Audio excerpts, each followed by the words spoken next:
Folks, Black Star Network is here. Hold no punches. I'm real revolutionary right now. Support this man, Black Media. He makes sure that our stories are told. Thank you for being the voice of Black America, Roland. Stay black. I love y'all. All momentum we have now, we have to keep this going. The video looks phenomenal. See, there's a difference between Black Star Network and Black-owned media and something like CNN. You can't be Black-owned media and be scared. It's time to be smart. Bring your eyeballs home. You dig?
Today is Friday, May 24th, 2024. Coming up on Roland Martin Unfiltered, streaming live on the Black Star Network from Houston, Texas, the hometown of George Floyd. Tomorrow marks the 4th anniversary of the death of George Floyd. We'll talk to family members about him and also how so much has changed over the last 4 years. And I talked to them and asked them, do they believe America is retreating from the focus on criminal justice reform in the wake of the death of George Floyd? We'll have that on the show. Plus, we'll discuss policing in America since the death of George Floyd. The president of the National Organization of Black Law Enforcement Executives. Also on today's show, Vice President Kamala Harris recently gained significant support from swing voting states. We'll tell you about new polling from Bloomberg. Also, I was back here in town presenting for the 4th year, my annual scholarships to my alma mater, Yates High School. We'll show you a little bit of that as well. Plus, I talked with the author of a book about white evangelicals. She grew up in a white evangelical church, and she talks about how so much of it is focused on the culture wars. The conversation you do not want to miss. It is time to bring the funk. I'm Roland Martin Unfiltered on the Black Star Network. Let's go. He's got it. Whatever the miss, he's on it. Whatever it is, he's got the scoop, the fact, the find. And when it breaks, he's right on time and it's rolling. Best believe he's knowing. Putting it down from sports to news to politics. With entertainment just for kicks, he's rolling. It's on go, roll, y'all. It's Roland Martin, yeah.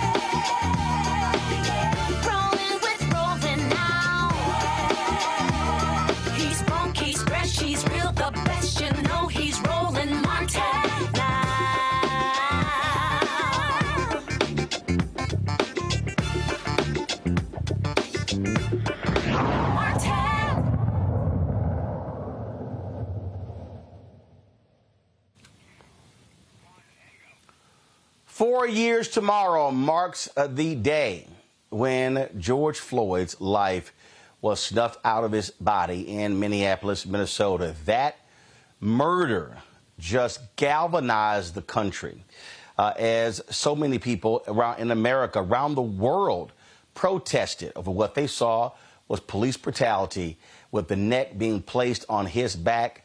As we said, protests happen all around the country.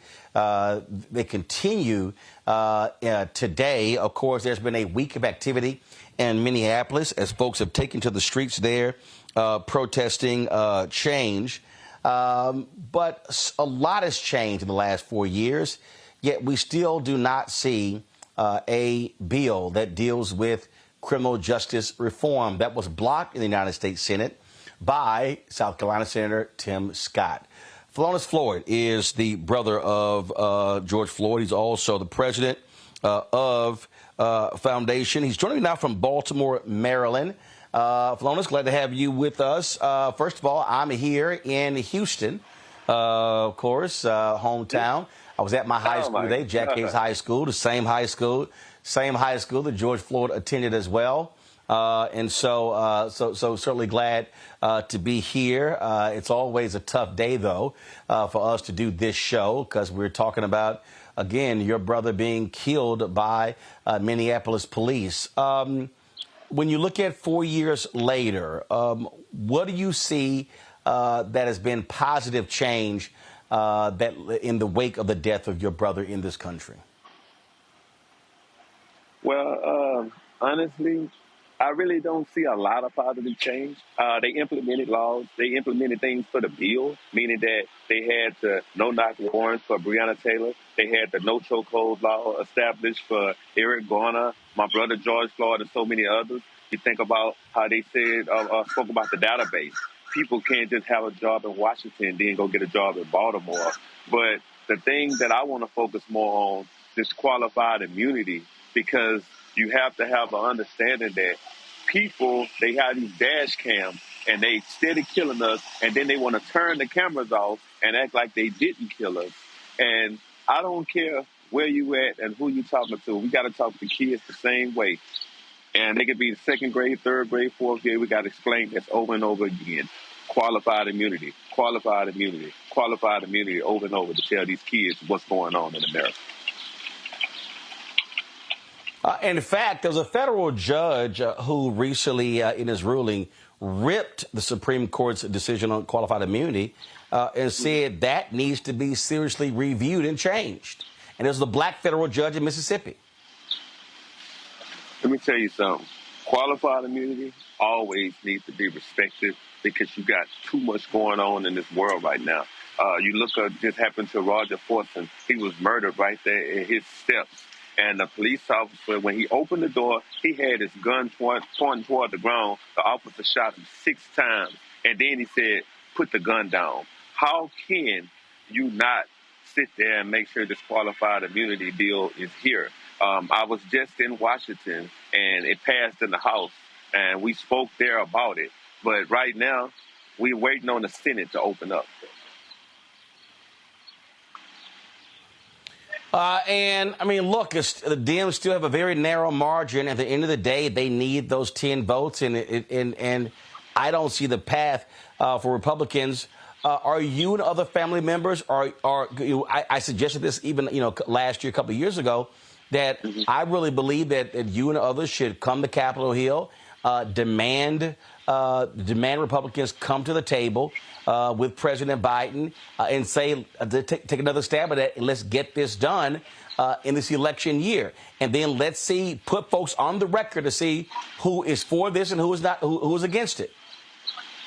You're right. And I believe that, too. But, it's only a one-man show. It needs to be spoken to the people in the Senate. But at the same time, if he has the power, because he made this law of the land, so if he can sit there and bring these people to the table, that will be a done deal and a sealed deal for me, for them to establish the opportunity to change this law. Because people like Timothy Eugene Scott, he don't care about his own people. He's a black man. I know he's been arrested before. I know he's been pulled over before. And at the same time, it's racism everywhere around this world. and we're living in it. This is a political fantasy that a lot of these people living on, and they're trying to bring this shady government back to the Stone Ages.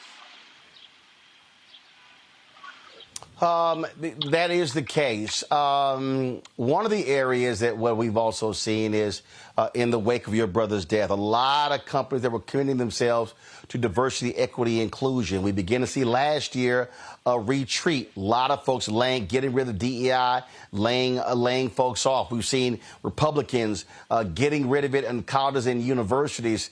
And I kept saying to people then, you got to keep your foot on their necks, because white America has always, in the history of America, 2, 3, 4, 5 years after the fact, had a focus, and all of a sudden just went by the wayside.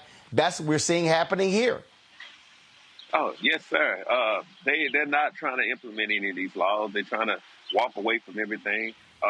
Brown and black people, we've been living in this treacherous world for a long time. And this same world I was born in, this is the way that I found it, and I'm not trying to leave it like this right now. We're trying to get accountability for all nationalities. And we need people to be able to be respected as citizens and not second-class citizens.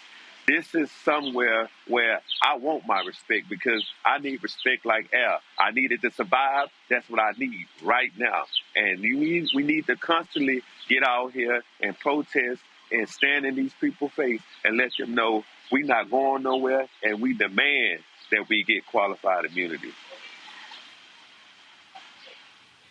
Absolutely. And unfortunately, what we're seeing is it has to be left up to the states. Republicans are hardening on this. You got Republican governors like Greg Abbott. He pardons this white racist who killed a Black Lives Matter protester there. You've got in Missouri, the governor is saying he may very well pardon a police officer who was convicted as well. And so it is as if we learned a lot. There were people who were focused in the first year or two, but focus has waned ever since. What do you want to say to all the people, black, white, Latino, Asian American, in America but across the world, who are rallying, who are protesting, who were so energized in the wake of your brother's death? What do you say to those folks who, frankly, gone back home and forgot what took place 4 years ago? I want them to open up their mind, and I want them to get out and step out on faith, and let's demand that we get these laws changed right now. We don't have time to sit here and play with these people. We sit there, we went and vote. You know what I mean? I tell everybody we need to constantly vote, because at the end of the day, you don't gain nothing from voting, but you lose everything if you don't vote. And you got to vote for the right people in office right now. We can't be getting out voting for somebody who's talking about, I want you to, when you arrest them, bump their head into the car, the police car, and before you put them in, and I'll pay for your legal fees. I don't want nobody to be talking about that if they looting, then they shooting. We don't need a president like that. We don't need a president making these derogatory comments about women. You know, women are women, and we need to be helpful for our women, no matter the nationality. I'm not racist. I don't want a racist person to be holding nothing accountable, because you're not here to do anything right. So if we got people like Congresswoman Sheila Jackson-Lee, who stepped out when Karen Bass helped implemented this bill, and Cory Booker, all of these people, they walked in good faith, and all these people all around the world got out and protested for my brother when it was in the midst of a pandemic, that let you know where we stand, because a lot of people said that wasn't right. They shouldn't have had that knee on this man's neck for over 9 minutes and 29 seconds, and they created a motion cinema picture for the world to see. Philonise, we appreciate it, my brother. Thank you so very much.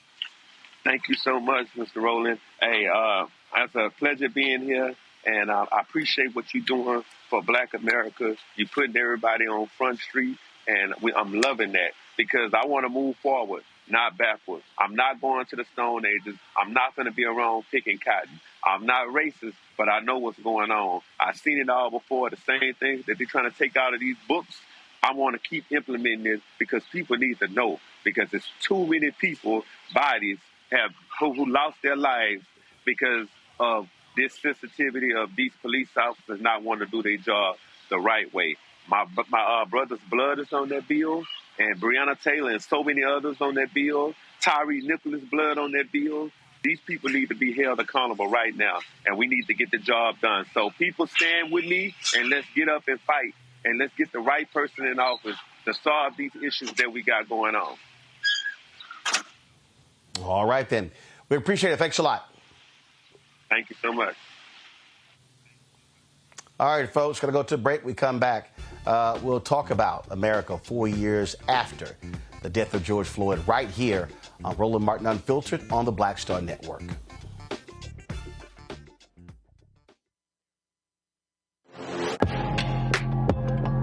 A lot of y'all have been asking me about the pocket squares that we have available on our website. You see me rocking the Shibori pocket square right here. It's all about looking different. Now look, summertime is coming up. Y'all know, I keep trying to tell fellas, change your look, please. You can't wear athletic shoes every damn wear. So if you're putting on linen suits, if you're putting on some summer suits, have a whole different look. The reason I like this particular pocket square, the Shibori, is because it's sort of like a flower and looks pretty cool here versus the traditional boring silk pocket squares. But also I like being a little different as well. So this is why we have these custom-made feather pocket squares on the website as well. My sister actually designed these after a few years ago. I was in this battle with Steve Harvey at Essence, and I saw this at a St. Jude fundraiser. I saw this feather pocket square, and I said, well, I got some ideas. So I hit her, and she sent me about 30 different ones. And so this completely changes your look. Now, some of you men out there, I had some dudes say, oh, man, I can't wear that. Well, if you ain't got swagger, that's not my problem. But if you're looking for something different to spruce up your look, fellas, ladies, if y'all looking to get your man a good gift, I've run into brothers all across the country with the feather pocket squares saying, see, check mine out. And so it's always good to see them. And so this is what you do. Go to RolandSMartin.com/pocket squares. You can order Shibori pocket squares or the custom-made pocket squares. Now, for the Shiboris, we're out of a lot of the different colors, and I think we're down to about 200 or 300. So you want to get your order in as soon as you can, because here's what happened. I got these several years ago, and the Japanese company signed a deal with another company, and I bought them before they signed that deal, and so I can't get access to any more from the company in Japan that makes them. And so get yours now. So come summertime, when I see y'all at Essence, y'all could be looking fly with the Shibori pocket square or the custom-made pocket square. Again, RolandSMartin.com/pocket squares. Go there now.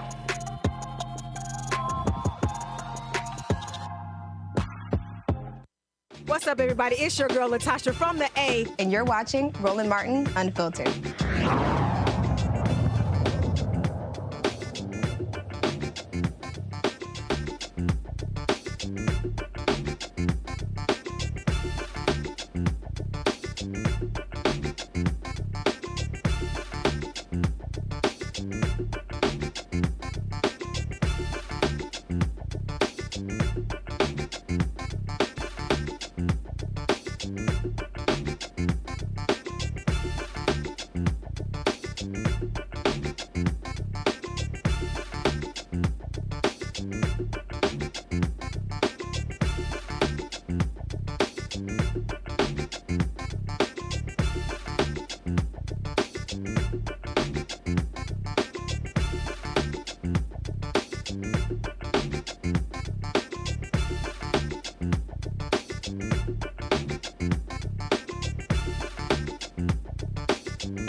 Joining us right now is Rodney Bryant, president of the National Organization of Black Law Enforcement Executives out of Atlanta.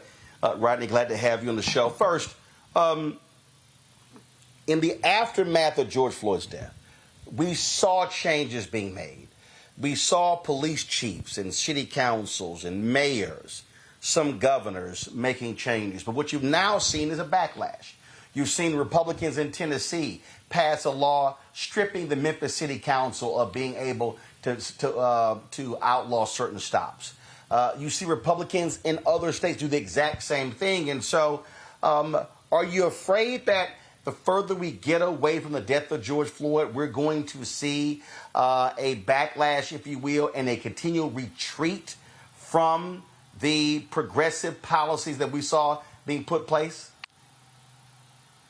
Yes. I think quite often what we see politically is when we see increases or decreases in crime, it becomes a tool for political conversation. And it is concerning when you start to see politicians decide to have such an impact as it relates, their hands involved in addressing crime as opposed to the police chief. It does become more concerning. Well, I think what jumps out at me is that when we talk about these police shootings, we've had Samuel Singawe on, and we've had an increase, and you still have people making these multi-million-dollar payouts. And look, we talked about Roger Fortson, what happened in Florida. We are still seeing people who end up dead after basic traffic stops. And so what the hell needs to happen for there to be real change in this country? Roland, absolutely. When you look at the law enforcement in the United States, we have over 18,000 law enforcement agencies. And those different agencies train completely different from one another. And that's a problem. There's no universal understanding of how law enforcement is supposed to be operated in our country. And so you can have one agency do one thing right and try to work with the community to evolve, and you'll see another one go in the opposite direction. And so I think that plays a significant role when we have no general universal standard as it relates to how we police, how we relate to the community, and how we address issues. And then we talk about that training. Look, millions upon millions have been plowed into training, yet we continue to see the problems persist. Well, like in any other training, just like you see in the educational system, sometimes you have to take a look at it and see, just because you're being trained don't mean that you're getting the proper training. And we have to, again, make sure that we're taking a look at some of the agencies that we believe that are doing it right. Making sure that we're having conversations with the communities that we serve and ensuring that we have the right training. You're absolutely right. Just because you're getting training don't mean that you're getting the proper training. Don't mean that you're getting the right training.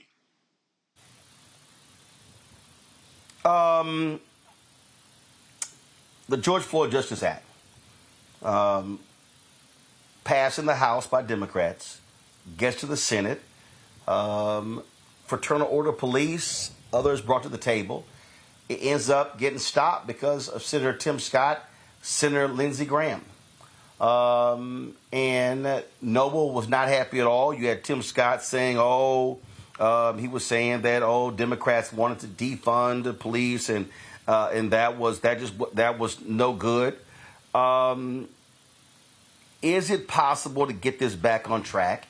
Is it possible to put pressure on this Senate this year to get them to act? Because, frankly, it's still needed. And I don't know if you saw the ruling of the federal judge, the black federal judge in Mississippi, who laid out in very clear terms qualified immunity and the problems with it. Yeah, I think that we have to re-engage as it relates to the George Floyd Act. As you stated, Noble was in support of it, as other law enforcement organizations, and we think that it is the right thing to do. We think that it is incumbent upon us to have policies and procedures in place to make sure that law enforcement is operating properly to protect the citizens that we serve. We have to do that. As it relates to the immunity, it differs from one place to the other. I think that having policies in place, having laws in place to ensure that law enforcement officers are doing the right thing at the right time is important. So we have to continue to re-engage, continue to fight, continue to have conversations with our policymakers. But I'll tell you this: one of the things that I think that is so important as we address this, and what is also missing, is having the right people in these chairs, the right chiefs in place, the right mayors in place, because they too can adjust the policies to make sure, even though there may not be a law in place, there can be policies in place to make sure that we're doing the right thing. I'm going to bring in my panel now. Joining me is Matt Manning, civil rights attorney, joining us from Corpus Christi, Texas. Dr. Cleo Monago, social architect, chief advisor, Black Men's Exchange, joining us as well. Michael Imhotep, host, African History Network show out of Detroit. Matt, I'll start with you. Your question for Noble. So my question relates to qualified immunity, and the question is, what reform would you be in support of, either individually or on behalf of Noble, as it comes to being able to hold accountable officers who are demonstrably doing the wrong thing? I ask that because I understand why law enforcement wants protection, but we talk about this like it's a much larger conversation than it needs to be. Some of these are egregious situations, and you and I both know how difficult it is to hold accountable some of those officers. So what reforms in particular would you be in support of to fix that? So right now, when we talk about it, I truly understand the position that people see when law enforcement officers aren't being prosecuted properly as it relates to the law.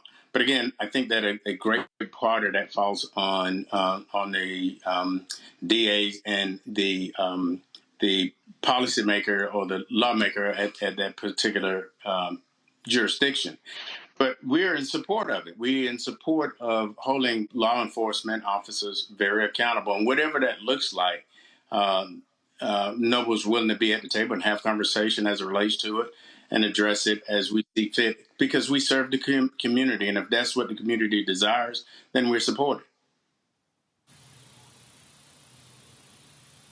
Cleo.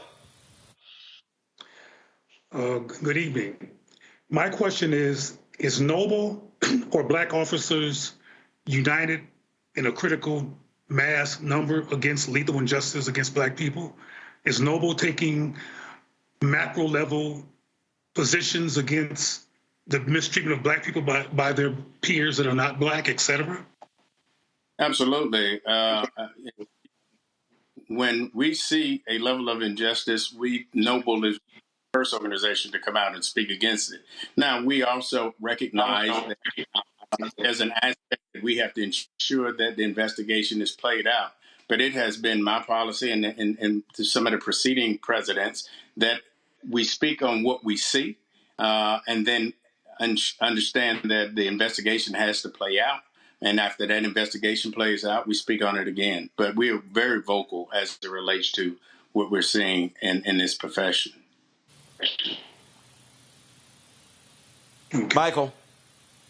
All right, Brother Rodney, thanks for coming on today. When we talk about the George Floyd Justice and Policing Act and we talk about police killings in general, it's even though African Americans are disproportionately killed at twice the rate of white Americans, but each year, especially when we look at fatal force from the Washington Post, which is the largest database probably of police killings, each year white people make up 50% of those shot and killed by police. Now, we know white people are the majority of the population, 57%. But are there any ways you think that we can hit on this point and talk about how this is much larger than just a black issue? Because this impacts all of America, not just African Americans.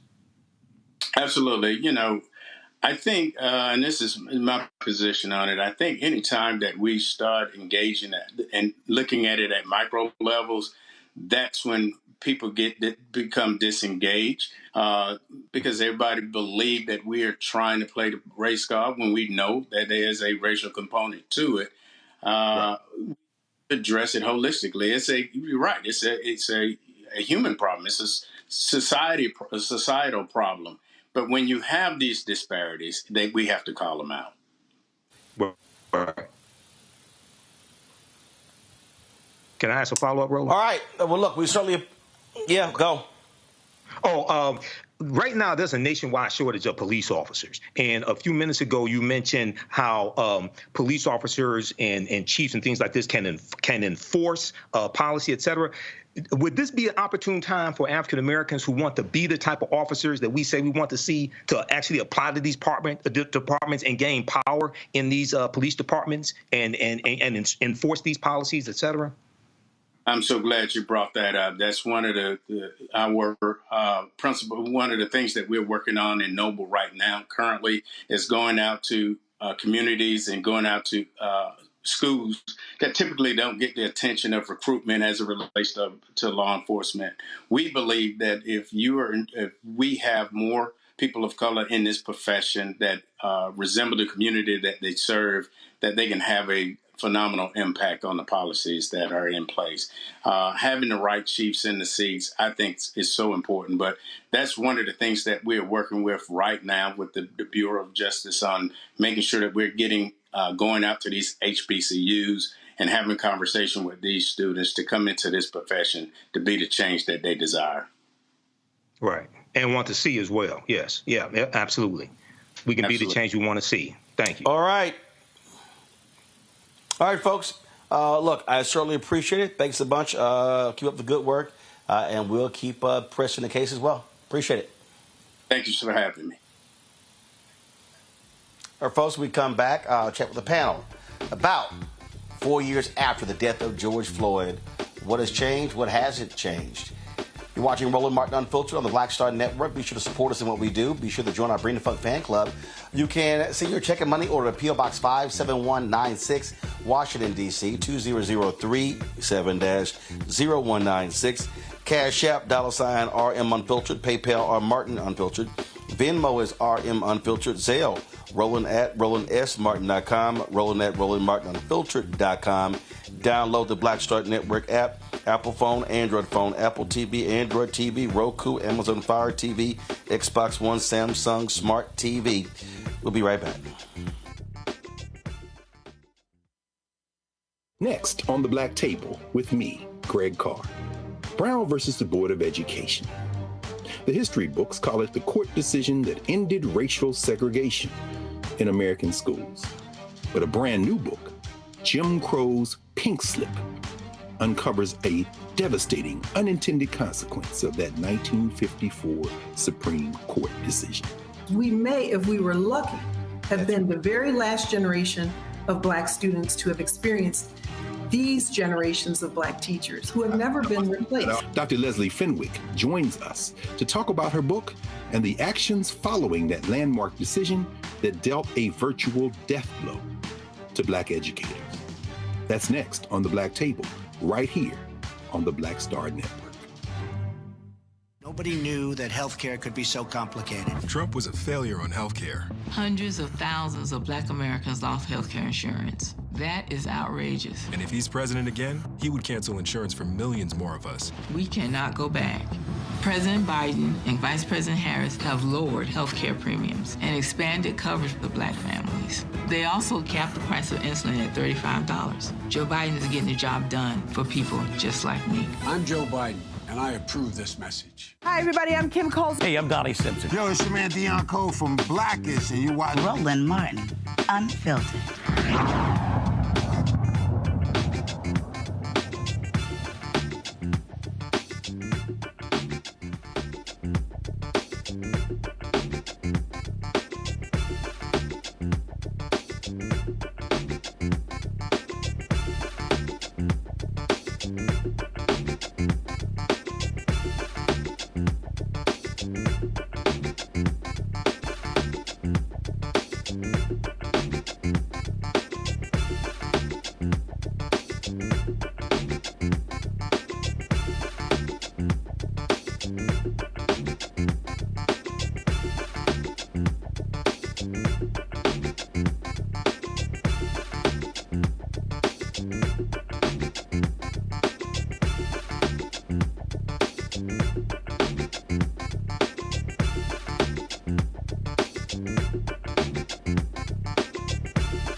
All right, folks, let's go back to our panel. Cleo, I'll start with you. 4 years ago, tomorrow, George Floyd was killed. Lot of attention, worldwide protest. Folks were focused. 4 years later, your assessment. Well, when he was murdered, it was during the COVID-19 epidemic.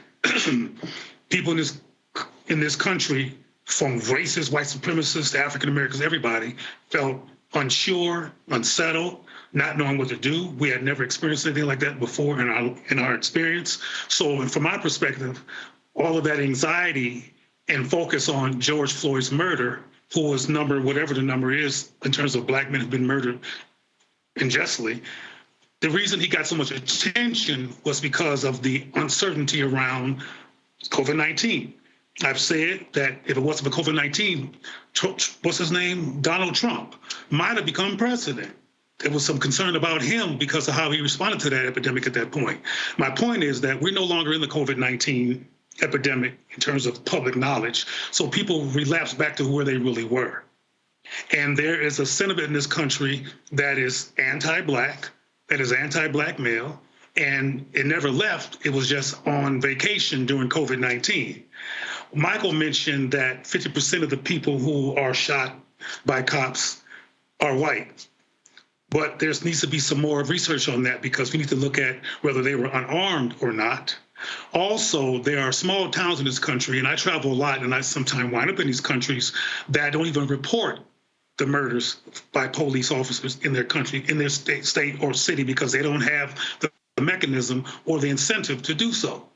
So again, just to summarize, this occurred during the COVID-19 experience. People were terrified. People were concerned. Folks were dying. There was a protest that was made of young white people about a block from my office in the thick of COVID-19 against the murder of George Floyd. And I have to ask these white folks who I'd never seen before in this part of Baltimore where I work, what inspires you to come here? Why are you caring about George Floyd or the murders of Black people, or this man in particular? And they kind of got catatonic and unable to articulate why. But I think it became trendy, and they were afraid of everybody, including Black people and their wrath when they were feeling insecure because of the COVID-19 epidemic. Again, we're no longer in that epidemic. Matt. And the people. Right.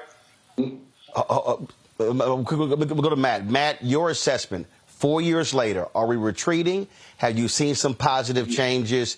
Just your thoughts. Tiger can't change its stripes. And I think Dr. Cleo was hitting the nail on the head. That's why I was shaking my head. I think this is about a few things. First, I think a lot of what we saw in response to the murder of George Floyd was white people trying to absolve their own guilt about seeing a white person kill a Black man on TV in a very graphic way.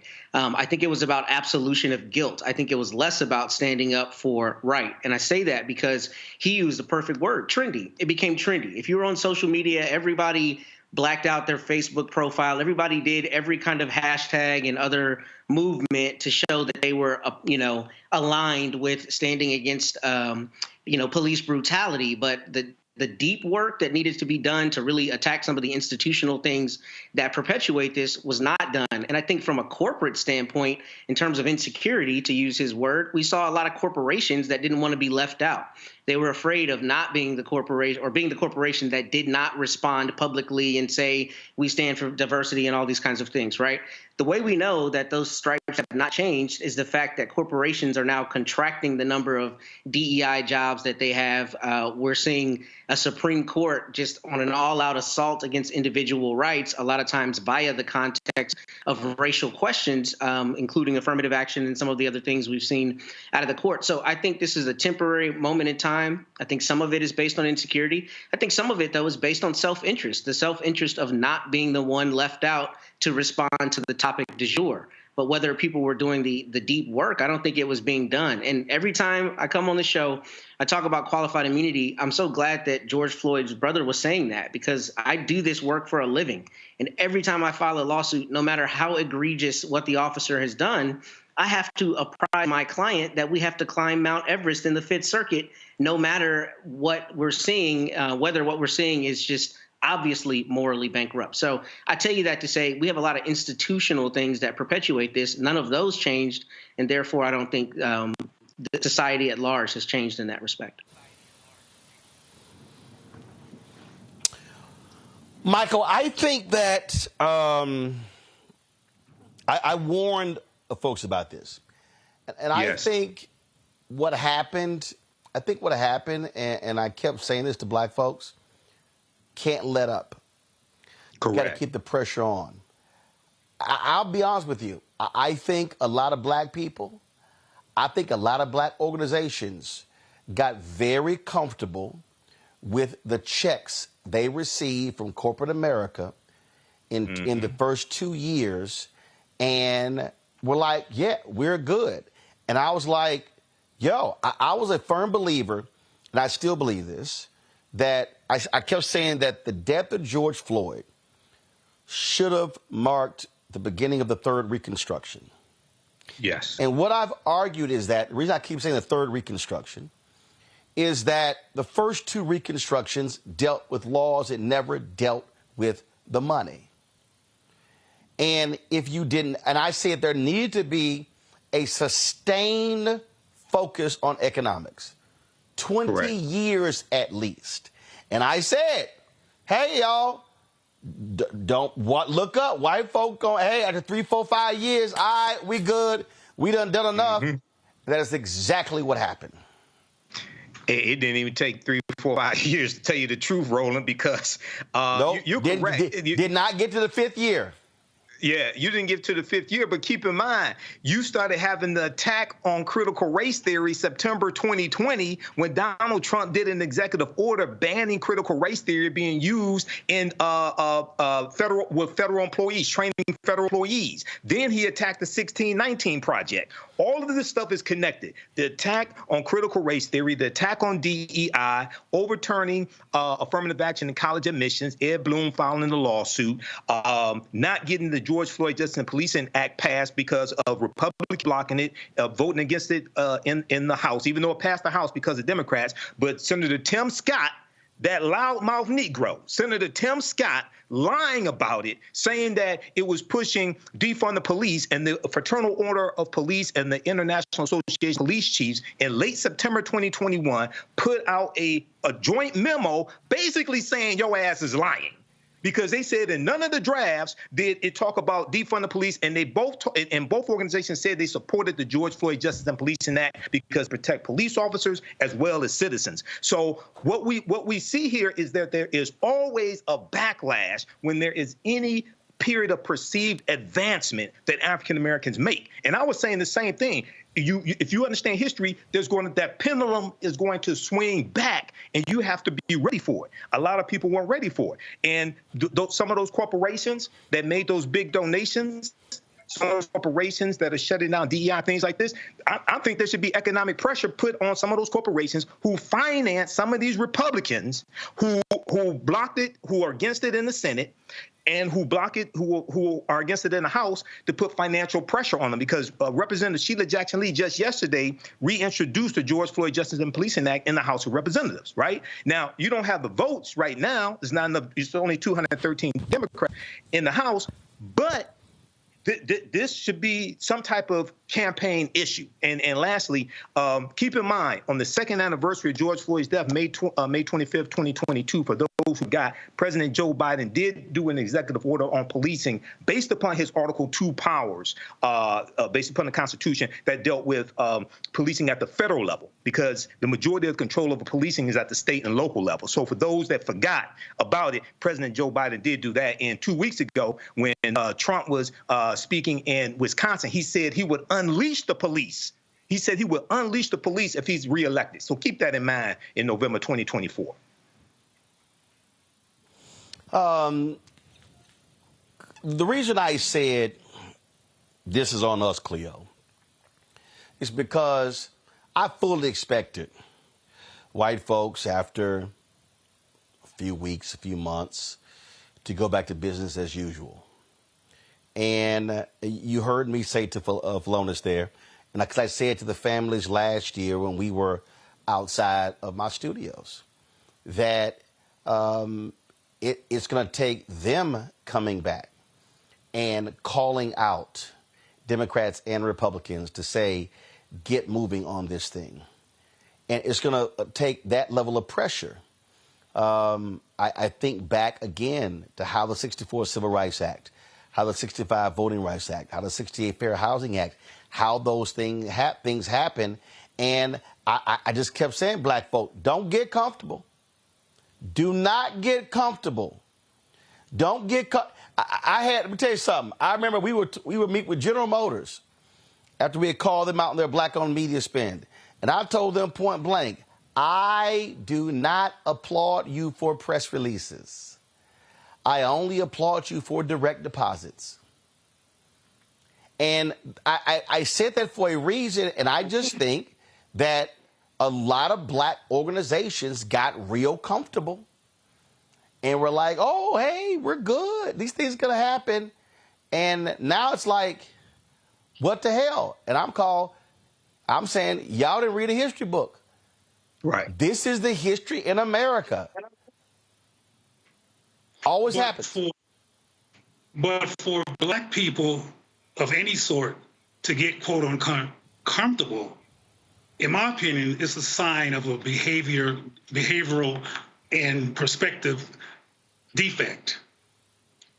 Because if you're going to get comfortable because you're getting money, and you're in a leadership position and you're not using it to resist, counter, or try to put a dent in the murders of Black people, we got the wrong people, of course, in these positions.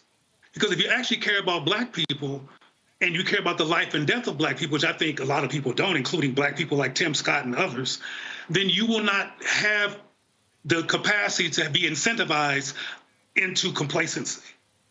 So I think that we need to look at some scar tissue that's generational among Black people and fatigue.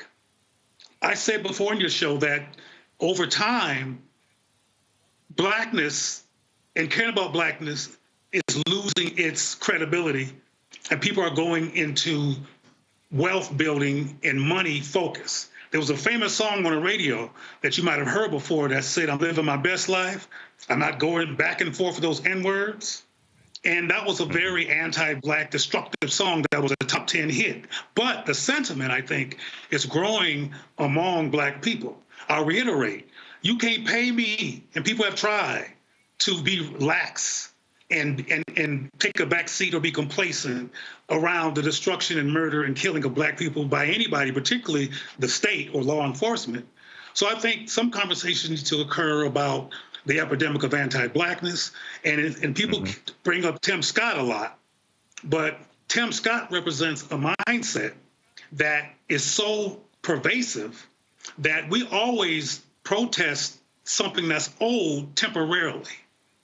And we shouldn't be protesting temporarily so-called Black Lives Matter, et cetera. We should protest and resist until we've had resolution, frankly, like the white gay community has done and other communities has done, who everybody's afraid to mess with because they know people gonna come for them.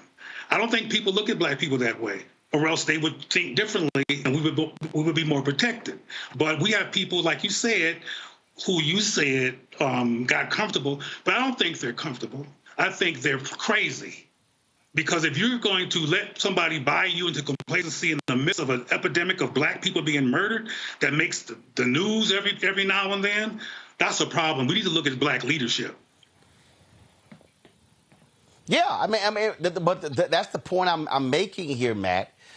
When I talk about getting comfortable, when I talk about folks are just like, hey, hey, we had a great 2021, 2022. I remember I was on a panel the NAACP Image Awards last year, and I was going off, and folks were sitting here like, damn, dog. Because it was a DEI conversation. I was like, man, you went too hard, and man, you should just like pull back. And I said, are y'all not paying attention? I said, this shit's about to end. I said, you can see it. Yeah, it was CRT. Then we saw what was coming. We knew the affirmative action decision from the Supreme Court and colleges was coming down. Then we saw that. Then now what you're dealing with is now you got these folk who literally are saying, oh, that there's more racism against whites than it is against Black people in this country. And so then you're seeing the pulling back again of the laws in the state legislatures. Overruling is happening in the cities. The targeting of progressive DAs, all of these different things. And they're like, oh, crime. The attack on Chase Boughton in San Francisco, he gets recalled. They're trying to get rid of the sister who was a prosecutor in Alameda County. And so I'm just trying to get our folk to understand this thing is real. It's real. Yeah. And there has to be a recalibration in Black America. And, Matt, I just don't see it. I see Black leadership asleep at the wheel. And last point, we did not properly understand how pissed off they were at Black Lives Matter. Internally, they screwed themselves as well. But there was a targeting. People forget the Black Lives Matter movement was the first movement in the history of America where a majority of Americans supported it. And there were other forces that said, oh, hell no, we got to stop this. And I'm telling you right now, Matt, I can't tell you what was the last major BLM or Black Focus march or protest. I can't. Well, maybe I'm cynical, but I think that presumes that that was true support rather than support coming from self-interest. I think a lot of that was people trying to make themselves feel better and trying to make sure they didn't miss the topic du jour. But whether people were doing the work and continuing to do the work, they weren't doing it before and they're not doing it after. And I think as it relates to Black leaders, I think we have to be honest in our assessment of anything. And I think sometimes, we get too placated by sound bites and by a check and by getting, that one sphere of influence where somebody's getting a soapbox on which to trumpet their position. And it looks like that is tantamount to real progress moving forward with society. But we know that that's not the case, because not only are Black people being killed in the street, not only is unemployment still an issue, not only are a lot of the issues that we still have an issue, we see courts that are in an all-out assault against our rights and against the protections of what needs to be there to ensure that there is basic addressing of these inequities. And what we're seeing now, for instance, with CRT, the idea that CRT here in Texas and in Florida and other places became this analog for Blackness is still baffling to me, because CRT is a scholarship, a scholarly discipline that very few people understand, and it is not an analog for Blackness. It's an actual scholarship, right? A body of scholarship. But we allowed that to become co-opted to be the thing that stands in for Black people, and it has become the analog boogeyman, and we can't allow that to happen. So I think a lot of what the issue is, where we presume there's support, there's not true support. There's self-interest, and it's self-interest masquerading as support. But beyond that, the biggest part, I think, is sometimes we overestimate how dangerous we are viewed, dangerously we're viewed collectively. And what I mean is, I think Black people are unfortunately often expendable and leverageable.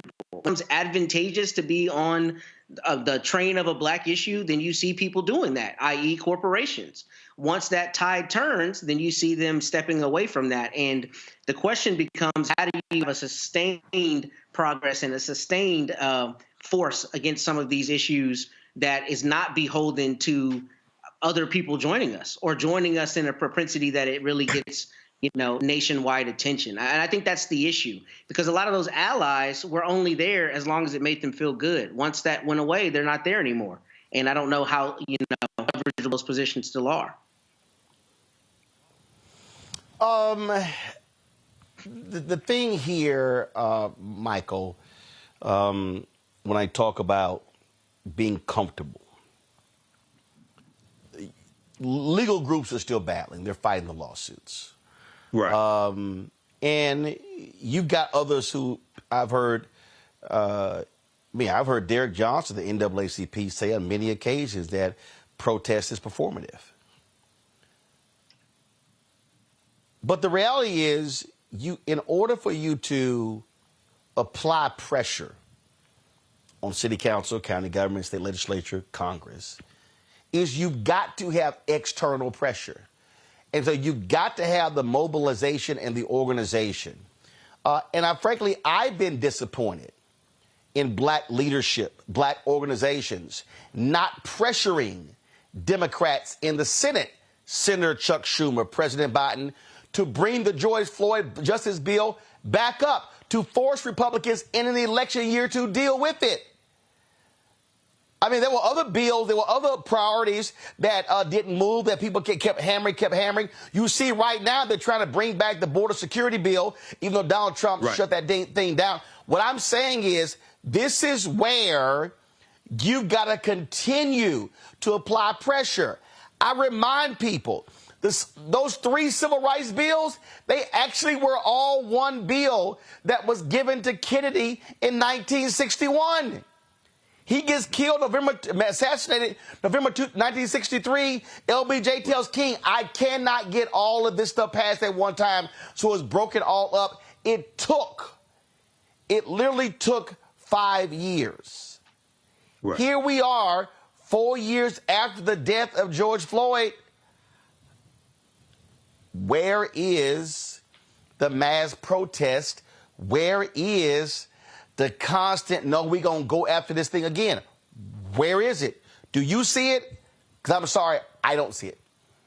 No, I don't see the mass protest, but we have to really understand end game, and it goes even beyond mass protest. It goes to actually winning in the end game and understanding how to put economic pressure on the obstructionists. Okay, because I have to say, if we go back to 2015 when you had the state of Indiana transgender bathroom bill. Okay, there were not a lot of protests, but there was economic pressure, and corporations were tripping over themselves to come out to put pressure on the state legislature in Indiana, and the governor of Indiana at that time was a gentleman named Mike Pence, who became vice president of the United States. And within about a week to 10 days, they changed the law in the state.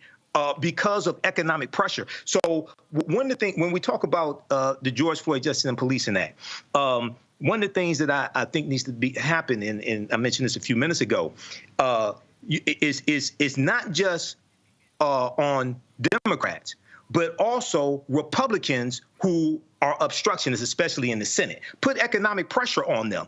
Go FEC.gov, Federal Elections Commission. Look at the top 5 corporations that donate to some of these Republican senators, and look at the states that have the most numbers of white people killed by police. Bring in crying white mothers to Senate hearings with pictures of their loved ones unjustly shot and killed by police. See, the game, the way some of these groups are moving and playing, they're trying to fight the good fight when they should be taking these people's heads off, and they're not playing to win. They're playing to, we're confusing activity with productivity. They're not playing to win in the end game. When we look at the Voting Rights Act, okay, the John Lewis Voting Rights Act, the same thing. You had 150 corporations that signed on to a memo, I think it was June or July 2021, that said they supported the John Lewis Voting Rights Act. So instead of nationwide pressure being put on the top 4 or 5 who finance Republican obstructionists, you had people just marching and protesting and getting arrested in front of the White House. That's good, but the people who need the pressure don't care if you get arrested. The people who are obstructionists don't care if you get arrested. You have 16 sitting U.S. senators right now who in 2006 voted to reauthorize the 1965 Voting Rights Act, and every last one of them, including the other 34 Republican senators, voted against the John Lewis vote, even though they all talked about how great John Lewis was. So there's a difference, and you know, there's a phrase in the African American community, and you all have probably heard it: the struggle continues. I don't use that term. I use the term "it's not over till we win," because to continue the struggle, you need an opponent to struggle against. If you focus on whipping their goddamn ass and defeating them, you don't have nobody to struggle against. We need to focus on winning as opposed to struggling. Well, I agree. You know, what's going to happen tomorrow? You're going to see social media posts. You're going to see George Floyd photos and murals and things along those lines. This photo here is my high school, Jack Hayes High School. This is outside on the sidewalk there. Excuse me, on the street. That Black Lives Matter there, you still see it, of course, on the street there, outside of our studios in Washington, D.C. But the question now is, what are you going to do? And so I think a lot of folk need to be rethinking in terms of their strategies, need to be rethinking what their focus is, because some things have changed. Some cities have done some good things, but frankly, there's a lot of places that still need a lot of work to do. So we certainly appreciate it. Let me thank Cleo. Let me thank Matt. Let me thank Michael as well. This is a Memorial Day weekend. Of course, something started by black folks. And so we wanted to focus this first hour on the 4th anniversary of George Floyd. When we come back, white evangelicals. I talked with the author. She lived through one of these churches, and she talked about that experience. Here's a white woman taking us inside the world of white evangelicals, white conservative evangelicals. And if you want to understand Project 2025, you want to understand the appeal to Trump, you want to understand what the Republican Party is doing, you don't want to miss this conversation. That's next right here on Roland Martin Unfiltered on the Black Star Network. Next on Get Wealthy, with me, Deborah Owens, America's Wealth Coach, women of color are starting 90% of the businesses in this country. That's the good news.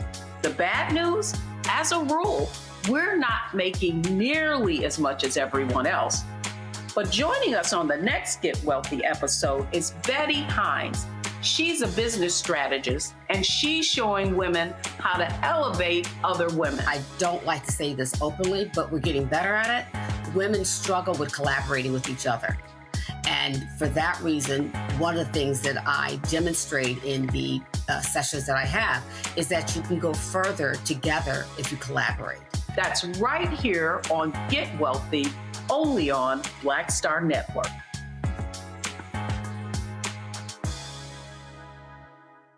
Farquhar, executive producer, Proud Family. You're watching Roland Martin Unfiltered.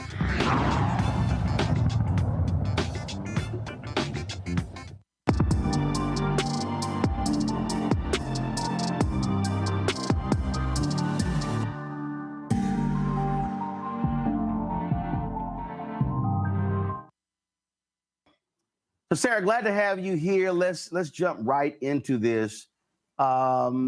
I want to start this way.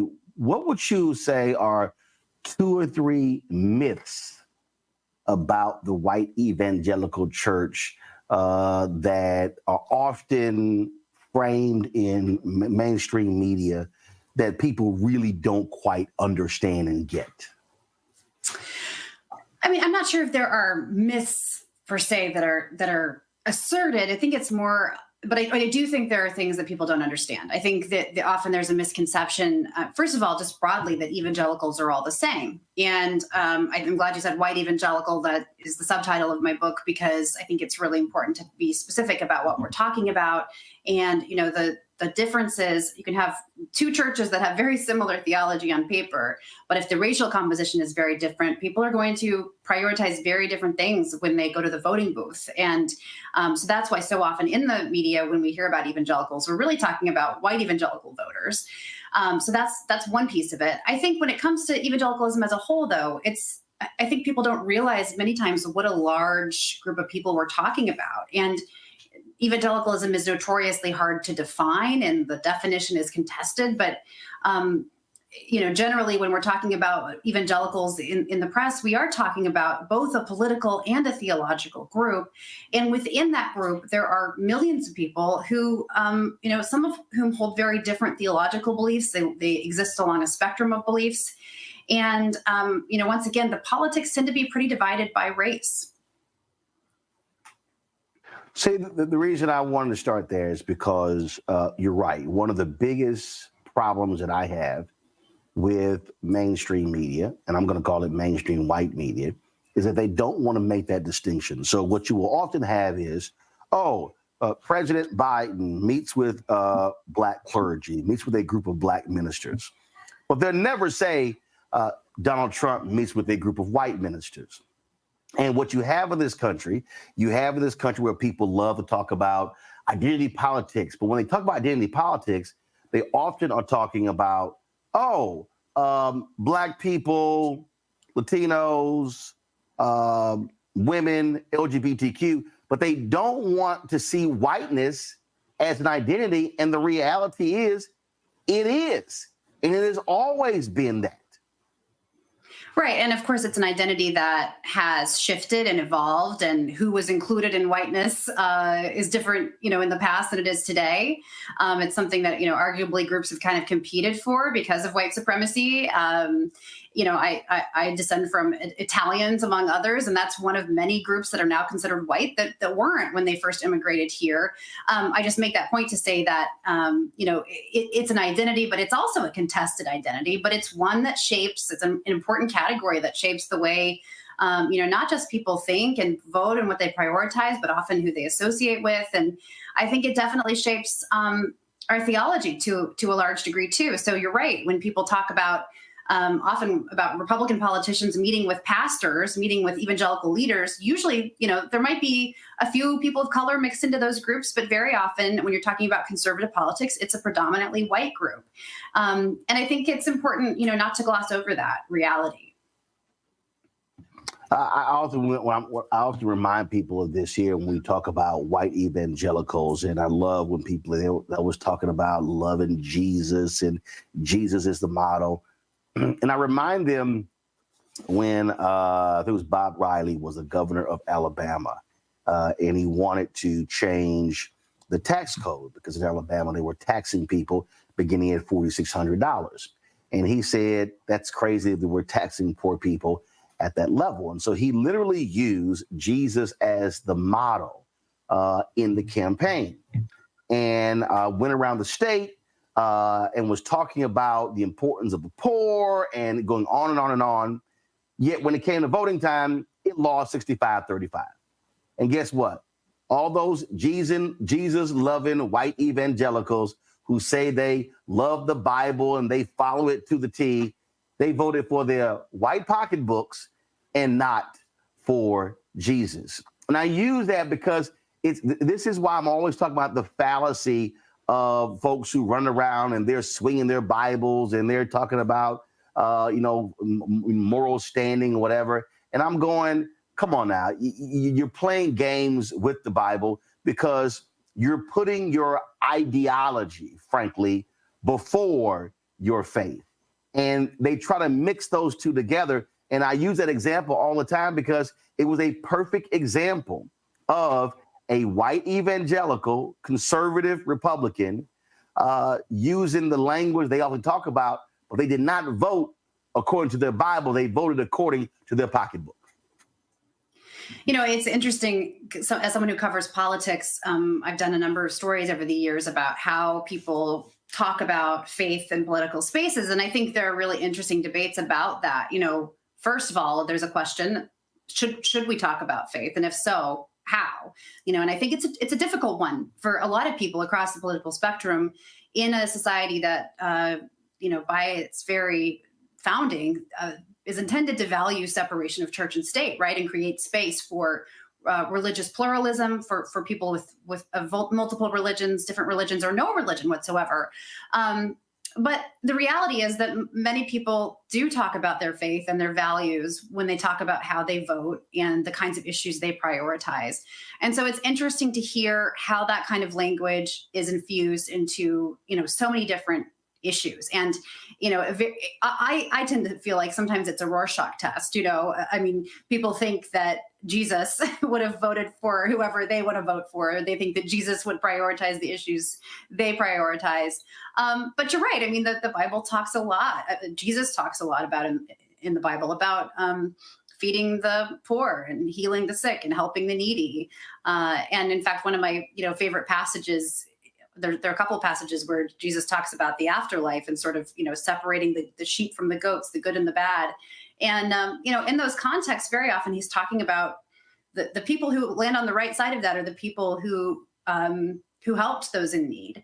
Now, what is that? How does that translate into public policy? I mean, that's not for me as a journalist to say. And I think, I've heard a number of, people of faith of a variety of political persuasions argue about that. And I think people can come to different conclusions and do come to different conclusions. But it is fascinating to see how that religious rhetoric is employed for a lot of different purposes. Take us inside a white evangelical church in terms of, I'm African-American, born and raised Catholic. I later joined a Baptist church, and we often see comedians make jokes about how different we are. Dr. King always talked about the most segregated hour in America is 10 a.m. on a Sunday morning. And so for you growing up in that world, what was it like? Yeah, the vast majority of my religious spaces, the vast majority of people in them were white. So the two most formative religious spaces in my childhood were my church and my Christian school, and they were separate from one another. So the Christian school I went to was operated by a church, but not the one that I attended. And when I said earlier that evangelicalism is, a large movement, a large group of people, and includes a lot of different people across the spectrum, I mean, I think those two institutions are a good example of that. So my church was much more charismatic, expressive worship, raising your hands, closing your eyes. Some people spoke in tongues.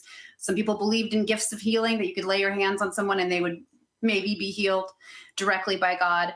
My school wasn't into that stuff so much. It was a little more kind of buttoned down, a little more traditional, a little more towards the fundamentalist end of the spectrum, in the sense that girls had to wear dresses every day. I think people were, just a little more, it would maybe be more like a Baptist kind of expression of worship, although it was also an independent church and school. But in those spaces, most people were white. And, what that meant was there were a few people of color in my class.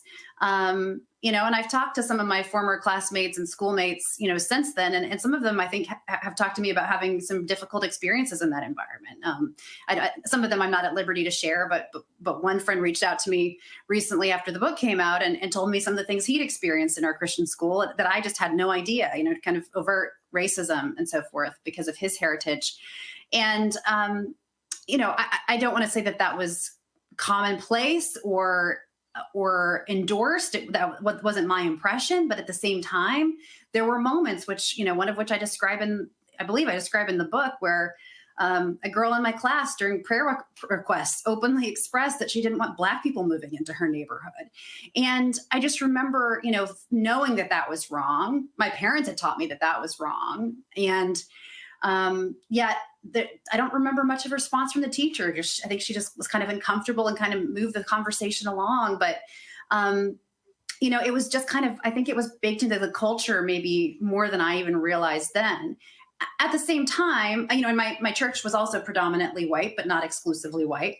And at the same time, I heard a lot of good messages about race. I heard like the explicit messages that my parents taught me were that people were all made in God's image, that we were all, sons and daughters, children of God, and God loved us all. Skin color didn't matter. And that racism was wrong, and that the civil rights movement was a good thing, so I'm grateful I was taught all of those things. And I think those ideas really helped form the way I try to look at people. But what I didn't have was a lot of exposure to people living, in my community who had different life experiences, different backgrounds. And that's, to an extent, that's just how life is. Many of us sort of grow up in our community and it is what it is. Well, but I think that's because people have to recognize that our communities, when we understand community in America, we have to understand that community is defined by neighborhoods. Neighborhoods are defined by income.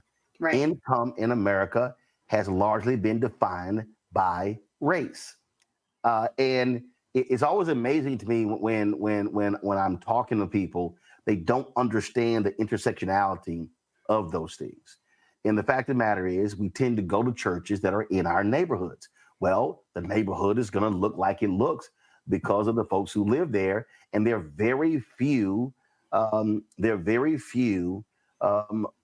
truly racially integrated communities. And then even if you have a racially integrated community, it is driven by income. Yeah. And that income typically is also determining ideology and political preferences and policy.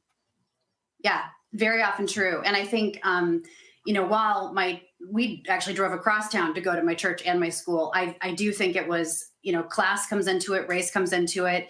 And I think what I didn't understand also is just how much history goes into that, right? I mean, I didn't know growing up that there was a tradition of, that the Black church had grown out of a completely different experience and in response to racism and often, exclusion by white churches, in some cases, overt racism and exclusion in the case of the Southern Baptist Convention, which of course, as we know, the SBC later apologized for that history, but that is, opposition to abolition was baked into the founding of that denomination, yep. Which is, of course, the biggest white evangelical denomination to this day, even though it's been losing members. So I didn't know all of that history, and I didn't, to your point, understand the ways that income and neighborhoods, shape who we know and what we see of the world.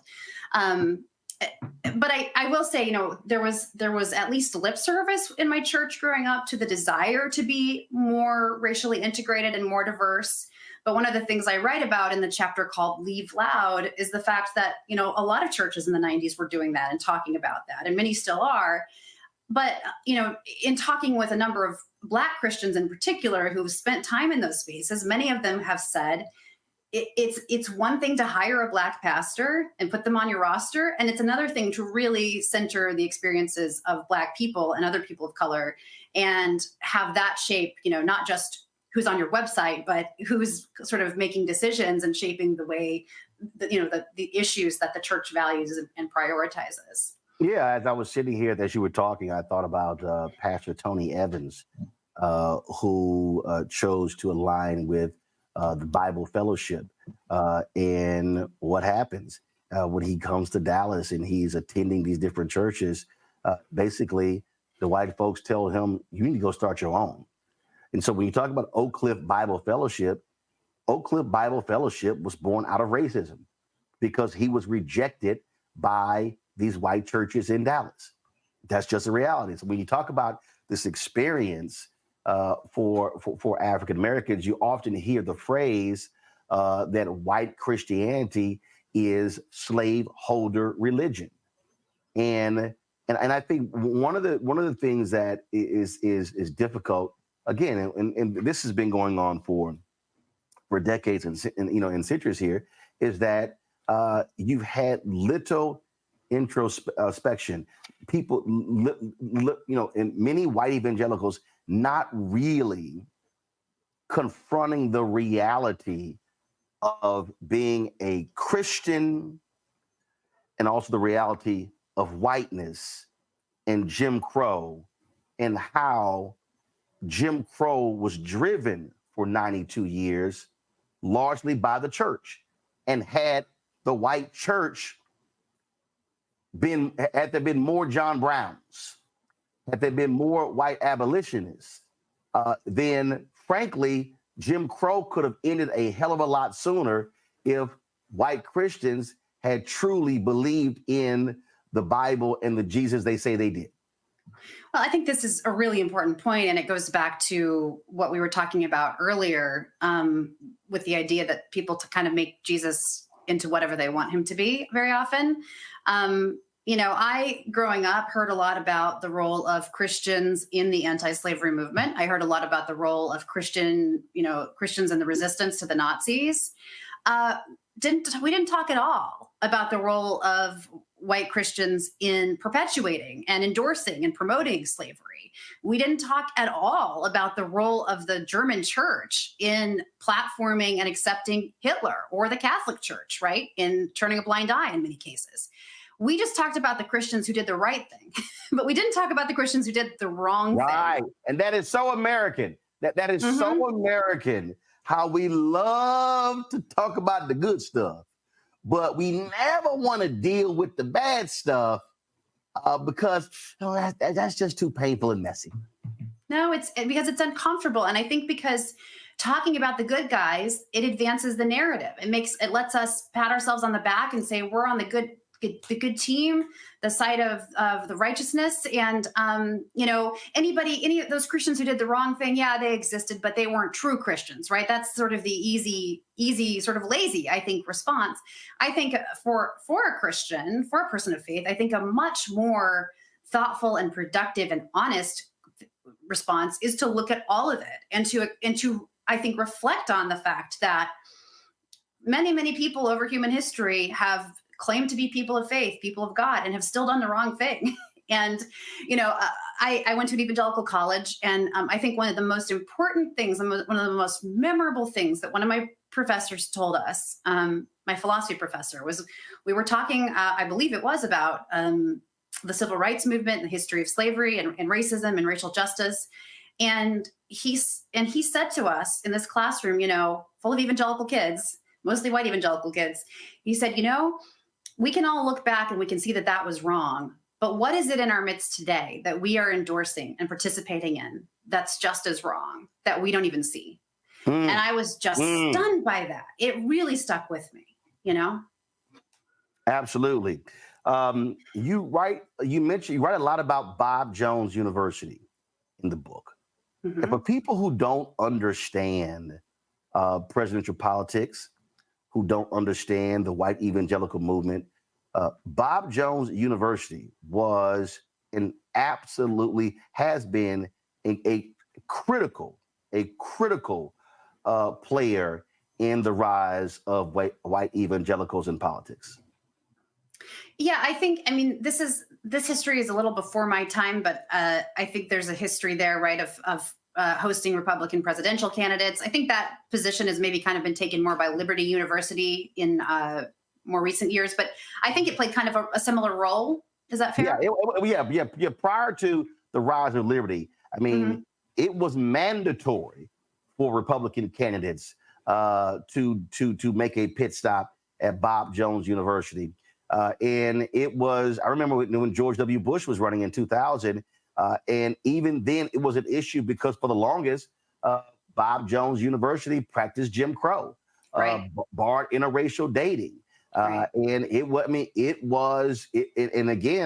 and Republicans and white evangelicals lauded Bob Jones University for its focus on Christianity, but didn't really want to talk about its racism.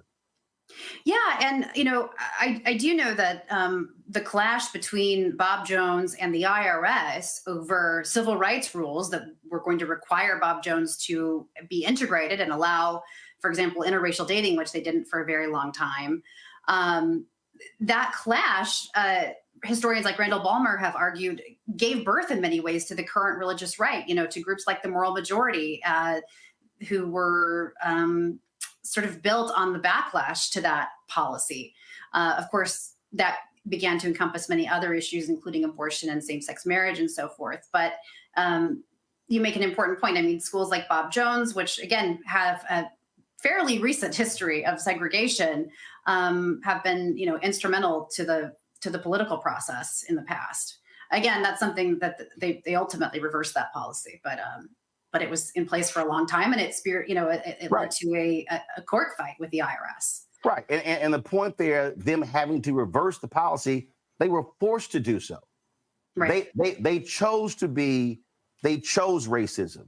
They chose to be racially segregated. And then by doing so, what they were doing is they were saying to other white evangelicals, this is okay. This is the way forward.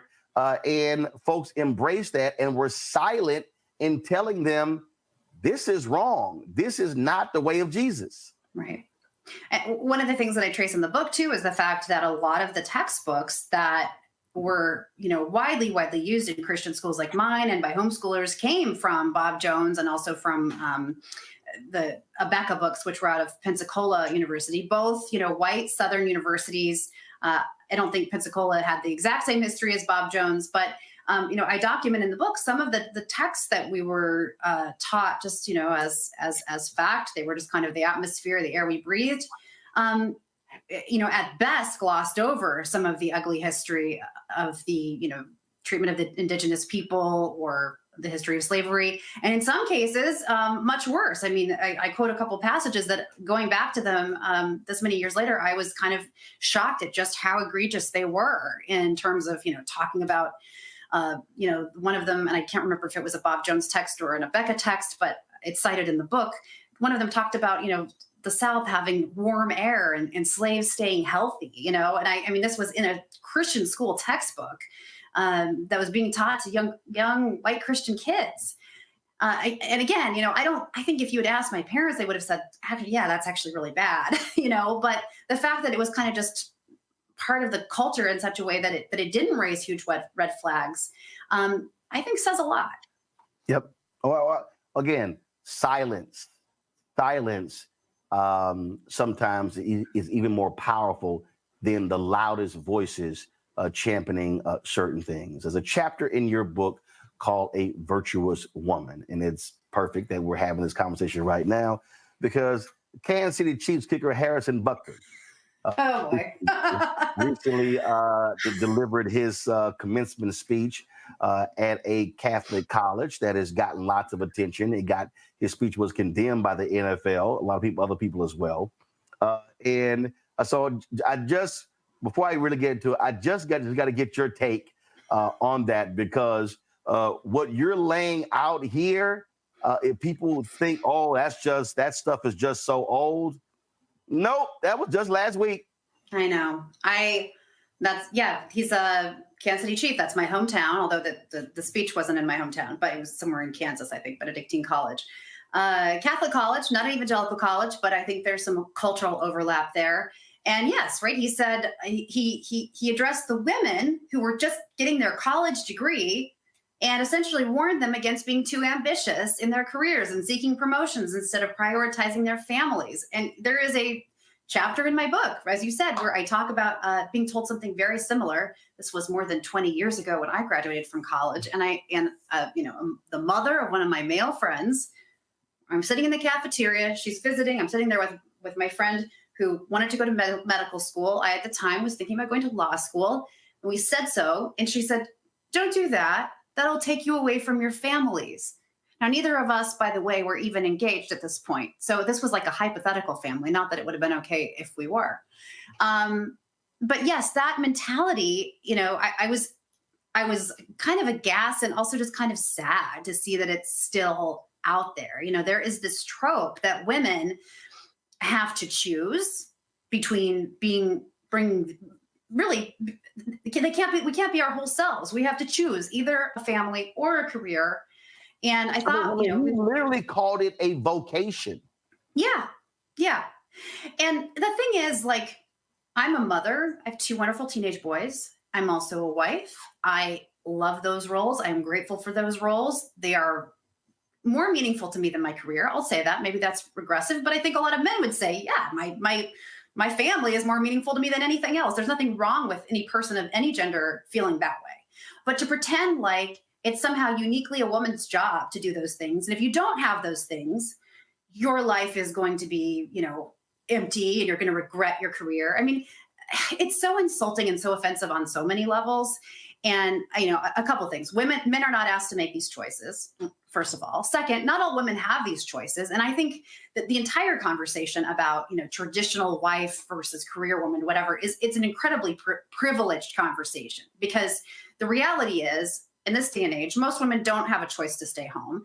And most people, their career, if you're lucky, your career is something that you get fulfillment out of. But a career is fundamentally a way to pay the bills, right? First and foremost, for most of us, unless you have a lot of privilege. His own mama did. Right. I mean, the dude's mom is a physicist.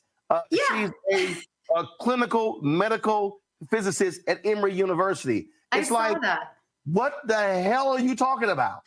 Yeah, it's so much privilege. It's such a place of privilege. But see, for the people who don't understand, and I'm telling you, but people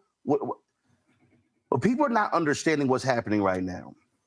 When you look at the debates over the issue of abortion, reproductive rights, great replacement theory, this white fear. I'm talking about in my book, White Fear.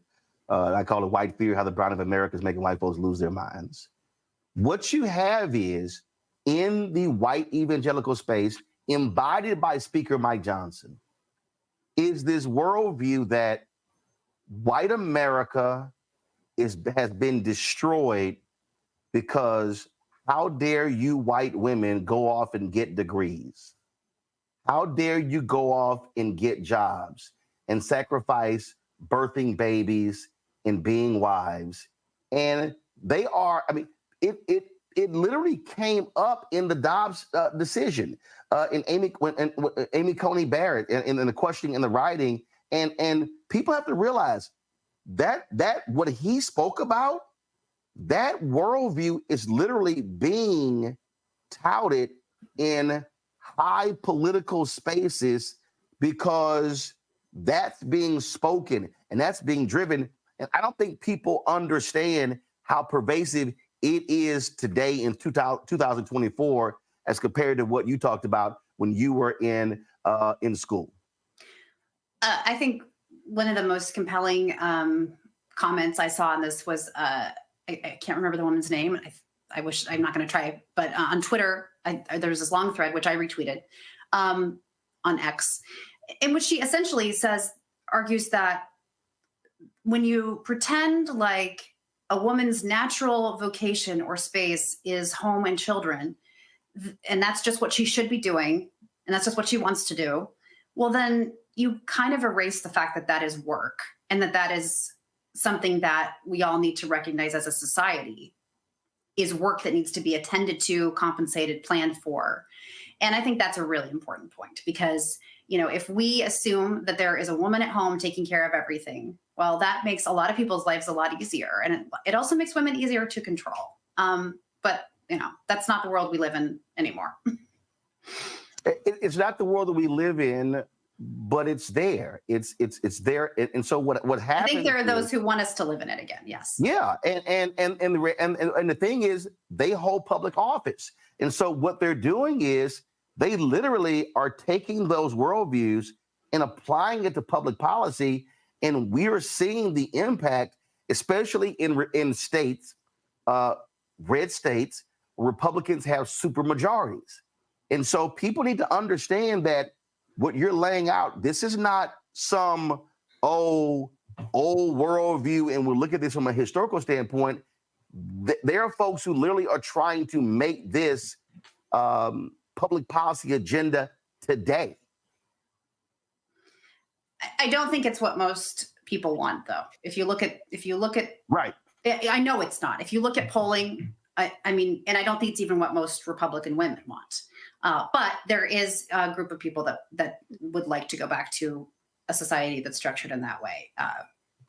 So explain that, though. Explain, because this is the thing, and you just hit on something that we talked a lot about in 2016, where you look at these studies and you look at these polls and you see the percentage of women when it comes to the issue of choice, even when Republican women come in. You talk about Plan B. You could talk about, we could talk about all kinds of different numbers. And look at the polling numbers. But when it's time to vote, 53% of white women voted for Donald Trump in 2016. It increased to 55% in 2020. And white evangelicals, that's his strongest base.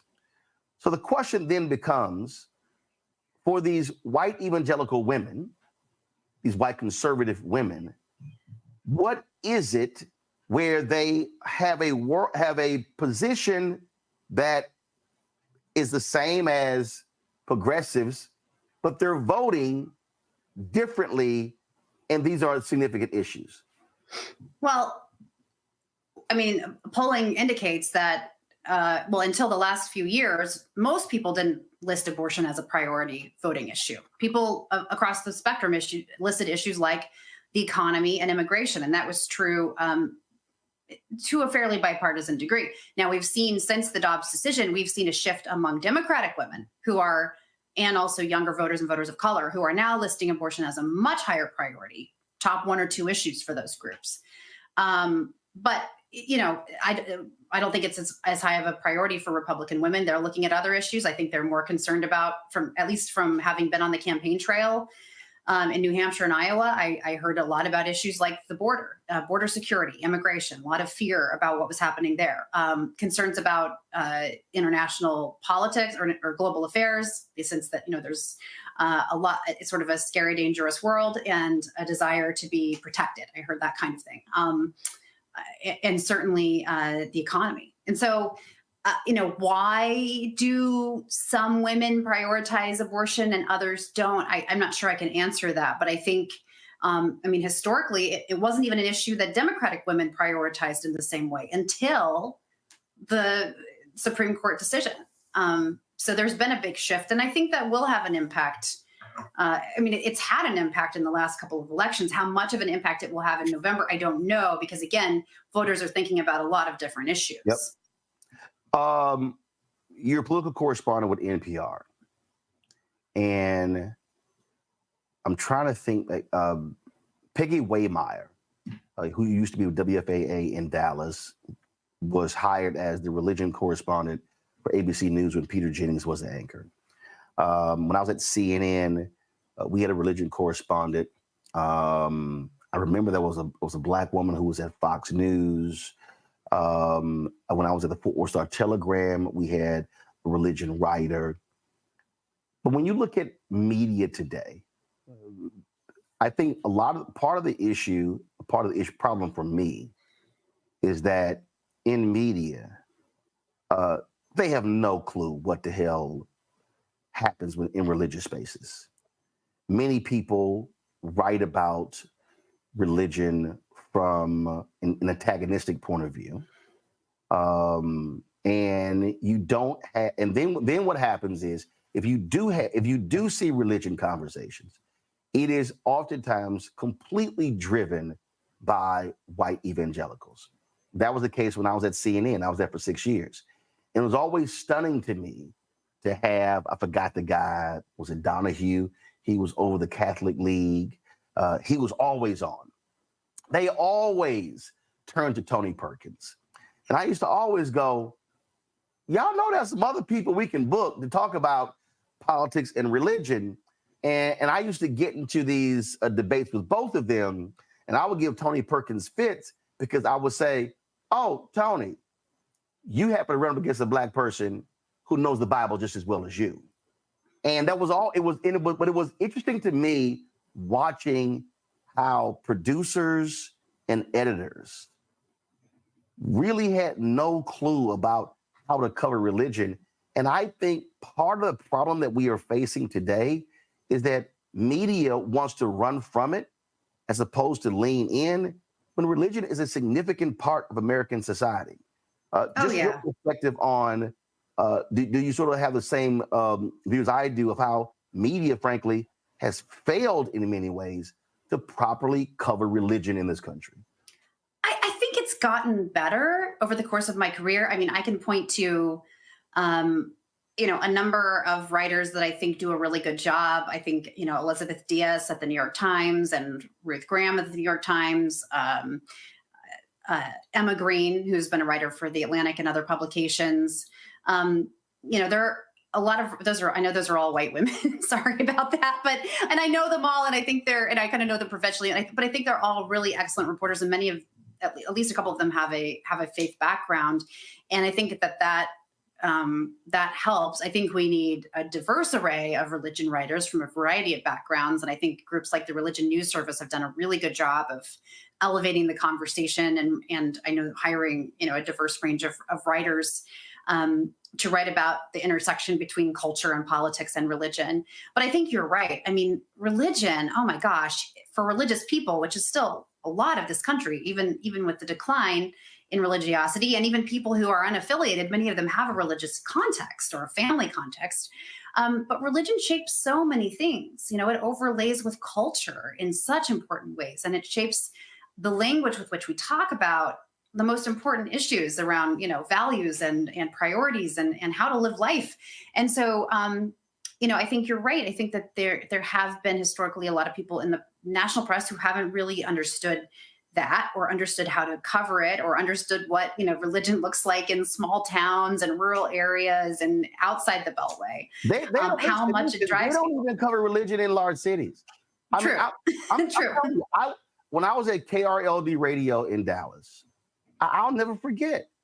There was a Bishop T.D. Jakes. They had a massive conference, and I went to the news director, who was Jack Hines. They had no idea who the hell he was. Mm. And I literally said to them, I said, wait a minute. Every time, I think it was First Baptist, I forgot, he was a major force in the white evangelical community, to the Baptist Convention. And every time, if he showed up on Sunday, he had been ill or whatever, they would do a story. I said, I swear, y'all cover that white man at First Baptist on everything he does. I said, you got a guy in South Dallas who's talking to 20, 30, 40, 50,000 people every weekend, who's known across the world. They literally had no clue who Bishop T.D. Jakes was. Yeah. Yeah. And I was like, What the hell? It was stunning to me that here we are, the biggest news station, the biggest news radio station in Dallas, Fort Worth. And when I mentioned Bishop T.D. Jakes, they were kind of like, huh? I think there's some of it may also be cultural. You know, I think in the Northeast, in the sort of kind of waspy circles that a lot of people in the press come from or work in, there's like a politeness about you don't talk about religion, right? It's a private thing. And that's not as true in, you know, certainly in the Midwest and South, where I spent a lot of my life before coming to Washington. That's not true for everybody, but I think it's sort of the culture of a lot of the, you know, of newsrooms for sure. And understandably, right? Because people want to be objective and fair. But I think that what's lost is failing to sort of see this layer, this really important layer of life that shapes so much of life for so many people. I do think that you know, for lack of a better term, the religious left or progressive religious groups have started to understand that more in recent years. And I've covered some of those efforts, and I've seen those efforts, you know, to try to promote a dialogue around religion that isn't just focused on white evangelicals, and that is, you know, more comprehensive and robust, and that injects into the conversation the fact that, you know, values mean a lot of things to a lot of different things to different people, but there's not just one voice on that. In writing your book, and after it was published, what have the conversations been like for people who you grew up with, went to school with, work with? Have they come to you and said, I had no damn idea this was going on? Have you opened a lot of their eyes to what they literally went through, but never really saw or understood? I have heard from a number of people, some of whom I know and some whom I don't know, who have said that reading the book really helped clarify things for them, help them understand the white evangelical culture. These are people who are sort of outside of it. I've heard from a lot of people, and this would be the biggest group, who have some experience with the white evangelical subculture, some of whom I knew growing up, and many who I did not know growing up, who've said essentially, thank you for articulating something for me. Like, thank you for pulling this all together and describing both what this experience is like for so many people in the evangelical subculture, and also kind of, you know, how it came to be and how it affects where we are today. Because, you know, the book is part memoir, but it's also a lot of interviews with a lot of other former evangelicals about their experiences and their sort of wrestling with their faith and the culture of white evangelicalism. And then I pull in a lot of research, a lot of data, and primary source research from some of the textbooks and so forth that I mentioned. And, you know, so it's been really gratifying to hear from people from a variety of perspectives and experiences who've all said essentially, like, this book explains so much. And I think I'm most pleased when I hear from people who feel like it validates and describes their own experience, because I wrote the book in large part because I knew that my experience was not unusual, and it was one that not everybody had insight into. But to hear that feedback coming in now that the book is out in the world, it's just been really, really wonderful. And are you also hopeful that you're going to see a generation of white evangelicals, young evangelicals, who are challenging old precepts, who are going to bring in, if you will, or ring in a new perspective, as opposed to what we're seeing, the desperation to hold on to the old worldview of white evangelicals? Because I think that's really what this friction is. I've long said, and you talked about George Floyd in the aftermath of his murder in the book, and here we are 4 years after that happened. What I've said is that white America got really freaked out because, one, for the first time in American history, a black movement, a majority of Americans approved of it. that has never happened in American history. I think it was like 53 or 55%. That has never happened.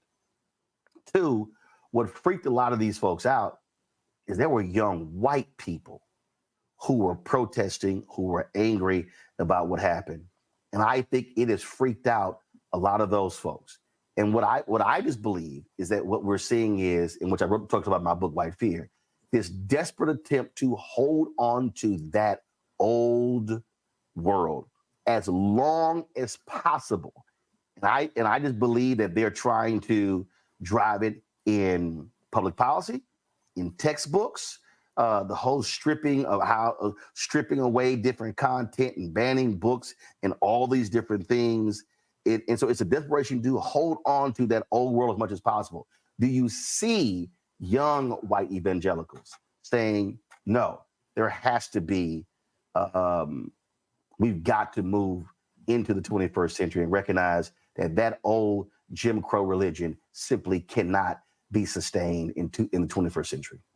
Certainly some of the ones I talk to and the people who are finding themselves in these evangelical spaces are questioning a lot of these concerns, raising a lot of these concerns. I talked to people who were very disturbed by, I mean, how could you not be, by what they saw with the police killing of George Floyd, and also were disturbed by their church's response to it, or what felt like an inadequate response. I talked to both Black Christians and white Christians who had that sentiment.